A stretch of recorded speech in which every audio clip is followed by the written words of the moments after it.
It was fun on Return of the King for me in the sense that I was back in the cutting room with Jamie, who I cut all my earlier films with. I've had a wonderful 15 years working with Peter. I mean, it's from one bad taste days. So when I first met up with him when he was a 25-year-old, and we're sort of having a lot of fun in the cutting room putting together that movie.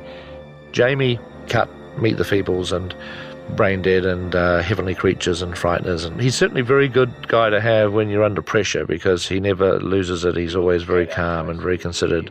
Who would have ever thought that we'd actually be working on such a film like The Lord of the Rings? I mean, we were making splatter movies, up until like a few years before that.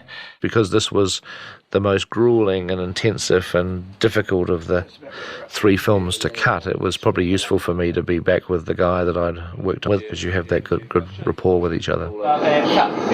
Yeah, that's right. So using this as the first shot. Yeah, but we come back to it again, so we use it twice. Yeah. The original concept was to edit the 3 films, and when we first started in the trilogy, it's 98 when we were busy doing the budgeting and sort of deciding how we're going to do the movie. But it was came pretty obvious it was going to be pretty hard to do it that way. This is a very complicated movie times 3, all at once. This is going to be the hardest thing I ever do in my life, and I will never. I've actually had enough really of these complicated things. My next movie is going to be very simple. Whatever it is, it will be as simple as hell. It was the time then for me to find other editors and just do one of them. We had 2 good editors. John Gilbert was good. Editor Mike Horton was good for 2 Towers. I was very aware when I finished 2 Towers that while it was a completion of a job for me, it certainly wasn't for the film, if you see it as a 9-hour piece, and I do. And so you do get a sense of handing over the baton to the new cutting team. Just to keep an eye on us. And go, there we are, put more icing on the cake. This is the first time that I've actually done any cutting work for Pete now since 1995, when we're cutting the Frighteners. The Frighteners. I've been lazing around, I've been waiting for this to happen. Jamie, without Avid skills, needed somebody to operate the Avid. So I literally became Jamie's hands. It's like a very privileged position because I had my fingers on this wonderful footage that any editor in the world would have wanted to be on. On film 3, there was about 2 million feet of film shot. That's a hell of a lot of footage. Obviously, we looked at all the dailies. Action, Sean! And then we also did a sort of an assembly edit in a long-form version of about 4.5 hours. Those 3 shots, move them up after Gandhi, and then go back to Ewan. Yeah. The next stage was to try and get it down to size, obviously. Because the plan was to have a 3-hour cut like the other movies to prove that we'd actually got the story was there and we had a film. And so we shaved off and we hacked and we slashed and we burnt. So all the fat had gone, it was really right down to the tightest we could get it. It was sort of very clunky in the visual look of it, but the emotion was sort of so strong. Pete was pretty, it gave him a good feel. The first screening that ever really happened of Return of the King was in New Zealand. I had it on videotape at a house. Elijah Wood, Dominic Monaghan and Billy Boyd had come down to New Zealand, and they just came out with it and said, so can we look at Return of the King? We kind of asked him, we said, do you think it would be okay if we saw the cut that you have right now of Return of the King? And he's like, yeah. And I was really wanting to say no. I was wanting to say, listen, guys, let me just do a bit of work on it before I show it to you. But I thought, you know what, if seeing the Return of the King makes this something special for them, then I'm happy to do that. So anyway, I said, okay, come around to the house tomorrow at 10 o'clock and I'll stick it on. And it's just a crappy tape off the Avid, which looks like the quality is terrible. And there's not one completed visual effects shot in the film. And I thought, oh God, this is going to be terrible.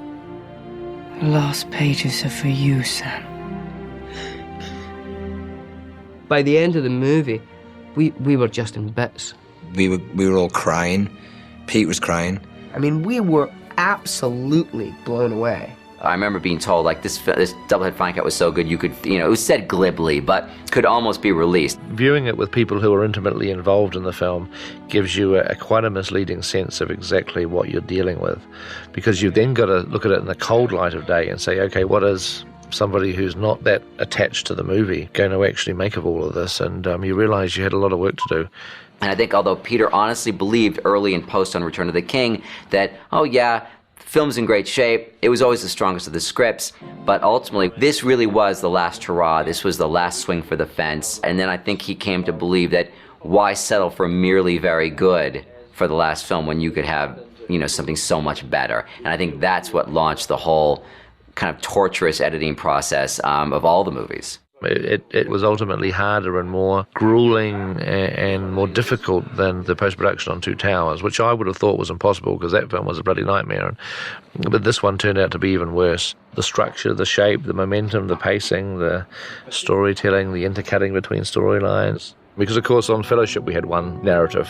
It was a very linear movie. Two Towers was split into three storylines. And, of course, in this movie we really have five. We have the Pippin Gandalf story, you have the Merry Theoden Eowyn story, you've got Elrond and Arwen, you have Aragorn with Legolas and Gimli, and of course you have Frodo, Sam and Gollum.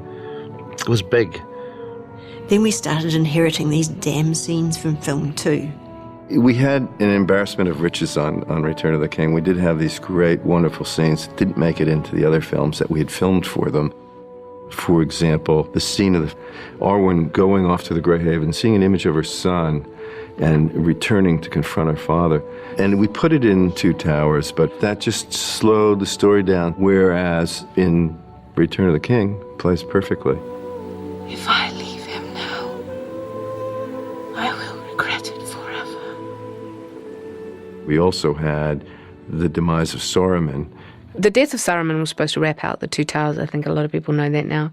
And Peter felt, you know, that's sort of anticlimactic. We've already had this amazing battle at Helm's Deep. We can't really afford to go back to Isengard and see what happens to Saruman. We cast it off. No, we gave it to Picture 3.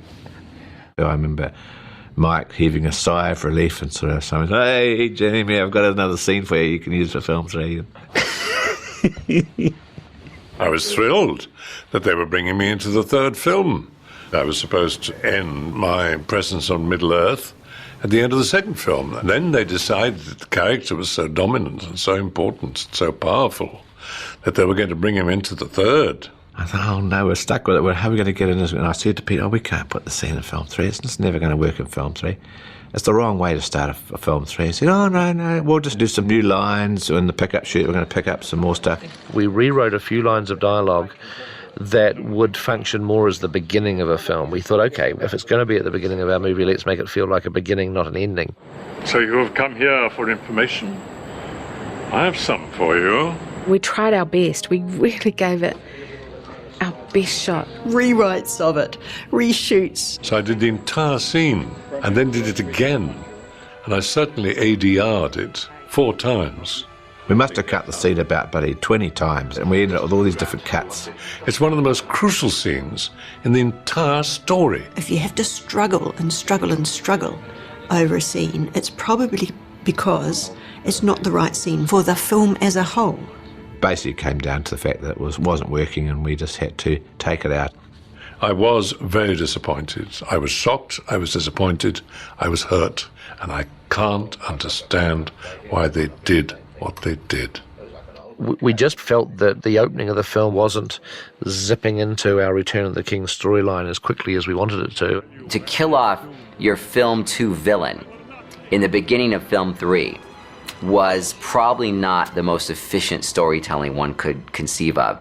And we just came up with the idea at that point. We said, well, you know, there is a way that we could go to Isengard and get the Palantir and not have to have the very lengthy scene with Saruman. So we came up with a shot of the Palantir just sort of glowing in the water like it had fallen somewhere, you know, during the process of the downfall of Isengard, and that's what caught Pippin's eye. It was a tough decision to make. It was only tough. It wasn't tough for me. It wasn't tough because of the film. I mean, because I think the film immediately got better. But obviously it was tough because it was going to mean that Chris was going to get the scene taken out. I'm just really glad that we're getting to see it in the extended cut because it's a great sequence. It's always painful to cut things out, and so therefore it's kind of neat and to put things back in. It's fun. Although we will top it with the extended DVD. With the extended DVD. That's the only thing that's going to top what we've just seen, isn't it? Yes, everything. Yes, it's so much better.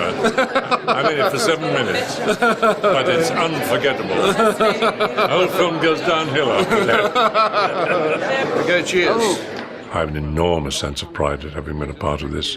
It was my dream when I read the books. So dreams sometimes do come true. And now he's back into that sequence, and the extended cut really completes, an 11.5-hour journey of this Lord of the Rings. He is now there and will always be there.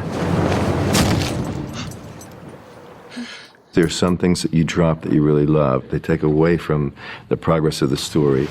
And action! We had filmed the Gollum derivation story, the Smeagol-Deagle story, thinking that it would be a great piece for film too, that's what it was written for. And it was going to happen in the Dead Marshes when Frodo says he used to be a hobbit once. Your name was Smeagol, and he looks up and he says, Smeagol. And then it pushed in, and then it pulled back on Smeagol's face. But in pacing the movie, we found it didn't really fit. We then had a decision, as we do we put the scene back in the extended cut of Two Towers? And I remember saying to Fran, I said, you know what, we could actually save it for Return of the King. Where can we put that into film 3? You couldn't put it in the middle somewhere because there's no real reason to flashback it. It would have really sort of disrupted the storyline. Peter comes in to work on the scene, and he says, let's put it at the front of the film. Right. It would be interesting, it would be unexpected, it would be, people would be expecting another Balrog fight and they'd get this. Opening titles, Lord of the Rings, da-da-da-da-da-da, One Little Worm. Peter was delighted. What a wonderful way to start film 3. That bloody worm on the hook. To open the film on a scene which is all about the ring just felt like the bookends is what we needed. Suddenly it was just one of those little moments where you think, this is feeling like a really great idea. Precious. One of the things that happens when you're editing is you sometimes decide that you need shots that you don't have. And that's okay if you're editing the film before you shoot pickups, because obviously the whole point of a pickup shoot is that you can grab those bits and pieces that you realise you need during the editorial process. It's a little bit more of a problem if it happens after you've done your pickups, because there ain't no more film crews around, the cameras have all been packed away, the actors aren't around, you're done. Au revoir. And you suddenly realise, oh God, we need this or this. And it happened a couple of times during Return of the King. There was a couple of shots of the Harad jumping out of the things on top of the Mamakill. The scene with Legolas fighting the Haradrim, he climbs up the Mamakill and he's got to grab these guys out of the tower and they're charging at him. And we'd shot some stuff with Orlando when he came out for pickups, and I was just concentrating on filming shots of him. And what I'd never done is I'd never shot any close-ups of Harad jumping out of the tower with spears. And Peter had kept saying, I'll get you the shot, I'll show you what I want, I'll get you the shots for this. Any excuse, and he'll pick up a camera and shoot something. And I said, look, Jamie, can you just grab a spear? And he said, well, we don't have a spear in the house. And I said, well, we've got a broom, haven't we? Grab a broom. Threw a broomstick at me. He said, you can hold this as a spear. And I'd be doing these jumps out through the front door with my broomstick. Just about every time I'd get jammed in the door or I'd get caught and I had to jump towards him. I don't know how many takes of this, it all looked the same because I'm not a very good actor. And we cut that stuff into the movie, sent that back to New Zealand, and then they were able to use it as a guide and film the real Harad doing it for these last couple of shots. 34!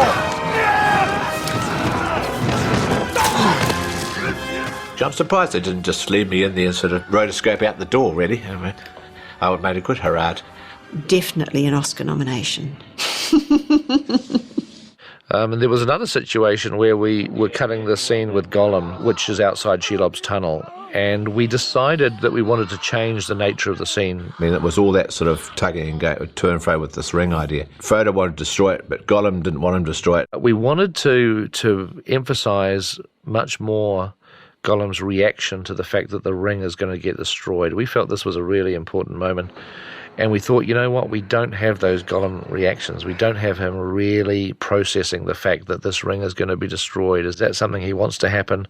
What's his feeling about it? Peter needed to do something for that to explain what he wanted. So it was hilarious. One day we actually got Andy came out to visit us, and we said, "Oh, Andy, why are you here?"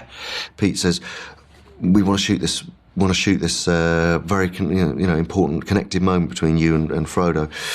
Right, okay, let's just do it. Okay, so get down on the carpet. And this was in his house. I think there's more addict torment kind of at the beginning, you know. It's a bit like, not this time, it's mine, you know, it's a clarification. Okay, and action. Got away today, precious. Not this time. And I just thought, this is so typical of Lord of the Rings. 1 minute you're on the top of Ruapeu or up a volcano or in the middle of the most extreme wilderness, and then you're shooting the same scene on a velour carpet months after the finish of filming.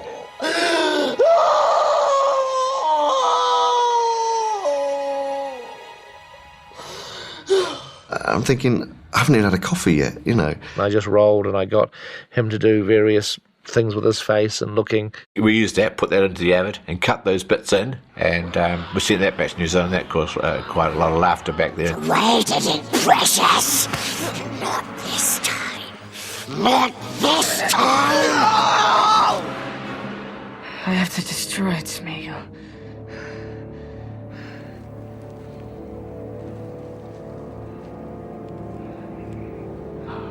I have to destroy it for both our sakes.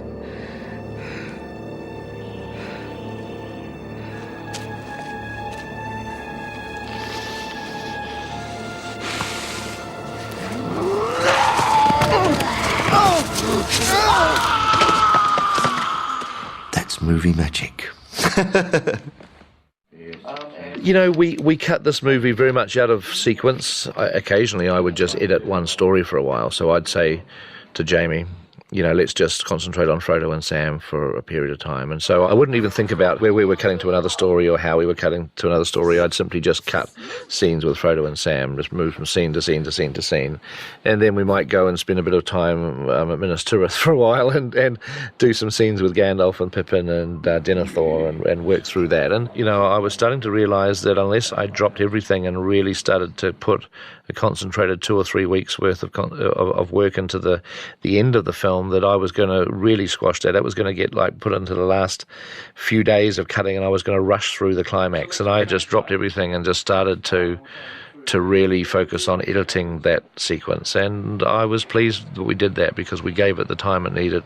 From the time that Frodo and Sam are in Mordor, when Aragorn and his army are arriving at the Black Gates, that was going to demand a lot of editorial concentration to get that intercutting right, because you're intercutting between the slopes of Mount Doom and the crack of Doom itself with the battle that's happening at the Black Gates, and you want that cross-cutting to be really precise and to feel right. Bring all those pieces together so that it felt like one scene. You know, call it the last 45 minutes of the film, really. It's the most critical part of the movie. And it became apparent to us that we had to reduce the length of the battle at the Black Gates and really emphasise the crack of Doom and make that the focus, because it is the focus, obviously. Frodo has finally reached the point that he can destroy this ring. We want to make more of it than what we actually started off with. We were originally going to have the ring toppled into the lava, falling with Gollum, and we were going to just stay with the ring, and it was going to be sitting there sizzling for a moment or two and then melting, and then everything was going to collapse and be destroyed. And then we'd come back into the volcano and we'd see Sam running over, looking down, seeing Frodo hanging there and pulling him up. So it was a rescue and they're out the door. Originally it sank fairly quickly. Gollum disappeared and then the ring would sink. We thought, oh, that's not very good. We need to stretch that out a bit more. We'd gone through a whole trilogy, a whole 3 movies. Couldn't just have it sort of happening like that, you know, you had to sort of milk it a bit. We thought of a much more interesting way to do it during post-production, and this is a good example of how editing is a whole other creative tool that you can use to layer different ideas that you never had before. By having the ring land there, nothing happens to it.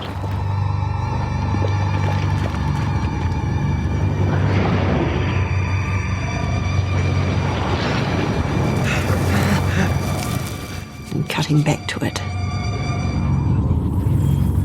Have the lettering reappear. The voice of the ring is kind of subliminally calling out. Frodo's about to let go and Sam's saying, don't. For Frodo to be making that decision, and as you can see in his eyes, some of the performances were great in Frodo's eyes there, that was he going to let go or wasn't he, you know? And then you go back to the ring and it's sitting there and nothing's happening to it, it's floating on the lava. And so we just stretched out that moment by intercutting it 2 or 3 times. So you're actually having these two bits of tension going side by side. The ring melts, destruction happens. Frodo, is grabbing Sam's hand. And if Gandalf and Aragorn and all those people that are coming together felt like it was one scene, even though you're in different locations. It maximises the tension rather than sort of just doing it in a more perfunctory type of way. It's one of those cinematic things that you look for in the cutting room, those lovely times when you can bring the emotion of one scene and draw the emotion of another with it, and bring them together. Glad to be with you, Samwise Gamgee.